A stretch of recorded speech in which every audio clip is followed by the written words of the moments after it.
in the cross.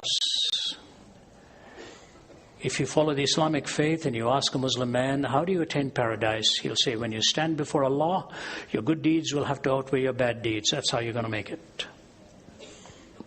In fact, a few years ago, I was at Toowoomba at the University of South Queensland, and I was debating an atheist and an Islamic scholar. He said that right from the platform. When I put him the question, how do you attain paradise? Your good deeds will have to outweigh your bad deeds. You ask anybody from the pantheistic worldview, Hinduism, Buddhism, Jainism, and so on, every birth is a rebirth, every life pays for the previous life. When you finally attain that karmic victory of attaining perfection and paying for every previous birth, then you attain nirvana or moksha, whatever it is. In other words, you're paying all the way through. You incur a debt with each birth, and you pay for that debt with each rebirth. You look at the story of the prodigal son. This boy goes to his father and is basically telling him, I'm going to treat you as though you're already dead. I want my inheritance now. I don't want to wait till you die. And the father gives him his inheritance, and the boy takes off, squanders it, plunders his own life, finds himself in literally a pigsty out there. And he says, my father's servants are living better than I am. I wonder what he thought. I'd love to go back. I wonder what my dad will do with me. I'll tell you what my dad would have done with me. It's true. My dad was from Kerala. He spoke Malayalam. My mother was from Chennai. She spoke Tamil. I was raised in Delhi, so I was raised speaking Hindi. I speak Hindi and I speak Tamil. Very comfortable in Hindi, quite comfortable understanding Tamil. The only words I know in Malayalam are words of scolding. What my dad gave me. And I won't repeat them for you. You see, in the culture of India, the father as the patriarch held quite supreme. Many parts of India today, you will still see when the sons or daughters-in-law walk in the room, they touch the feet of the dad first thing. It's a culture that's gone that way for centuries. This boy's taken his dad's money, blown it, and he's going to come back.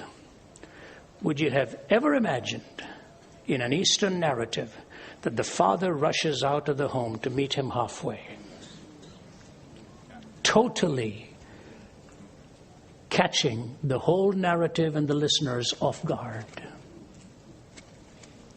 And he comes and wraps his arms around him and said, this my son was dead, is alive, is lost, and is now found. Put on the robe, put on the sandals, put on the ring, let's celebrate. You see, the older brother couldn't handle that, because grace misunderstood will always lead to jealousy. And the marvelous thing about the Christian worldview is you can never earn the right to really be embraced by God. It is His gift to you. It is the provision on the cross. And so you're waiting till you're all right and all cleaned up. You're coming the wrong way. You come as dirty as you are. He's the only one who can clean you up. I was telling the folks at Perth yesterday, not at Perth, at Adelaide yesterday, the time I was in Jerusalem, part of a small delegation with the Archbishop of Canterbury, the former Archbishop George Carey. He'd taken the five of us to discuss mediation approaches with the Jewish leaders, Palestinian leaders, especially the religious leaders. And on the last day, we are with one of the four founders of Hamas. His name was Sheikh Talal. Sheikh Talal's a pretty solidly built guy. Spent 18 years in prison. Lost several of his children in suicide bombings. We'd spent about 3 some hours there, had a long discussion. He gave us a great lunch, and now the intensity begins in the dialogue, and he's just clenching his fists, and we're just sitting back and listening to all the venom and all the anger. And as it's coming to an end, the Archbishop looks at the five of us and says, if you men want to ask him one question each, keep it brief, and then we'll move on from here. So my turn came. I looked at him. I asked Sheikh Talal a question. I won't tell you what question I asked. But he gave me the answer, and I looked at him. I said, Sheikh, you and I may never see each other again, but I really don't like your answer. I said, I have to tell you that. And I said, I'll tell you why. I said, we're sitting here in Ramallah. I said, not far from here is a mountain. Not far from here. 5,000 years ago, a man you and I respect by the name of Abraham took his son up that mountain to offer his son as a sacrifice before God to demonstrate his faith. Do you remember the story? He said, yes. I said, let's not discuss which son it was. Let's just agree it was the son. He said, yes. I said, and as the axe is about to come down, God stops the arm of Abraham. You remember that story? He said, yes. I said, what did God say?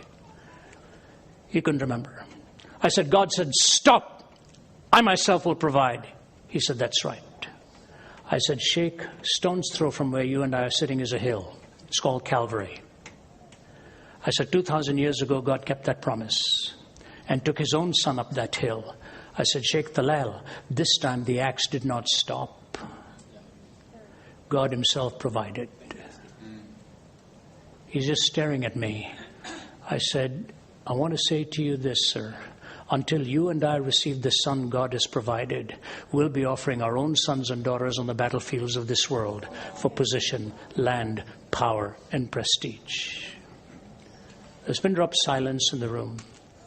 And the Archbishop says, I guess we can go now. I figured I'd done it, So we're walking away, and I'm sort of shoulders hunched, about to go down the stairway, and I feel this arm around me. It's the Archbishop. He said, Ravi, that was of God. I said, I sure hope so. And we walked down. And the Archbishop was the guest of honor. We were sort of part of the hoi polloi accompanying him. And so we are all getting into our car, and the Sheikh is ushering the Archbishop to the car. But I noticed he's hurriedly putting him into the car, and he comes running towards me before I got in. I said, here it comes. He turns me around. He's a strong guy. And he's holding my shoulders, and I'm looking him eyeball to eyeball.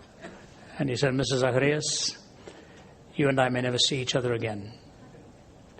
But you're a good man. You're a good man. I hope I see you again someday. The tears filled his eyes, and he gave me that hug, and I walked away. Do you realize the Christian faith is the only faith that talks about redemption?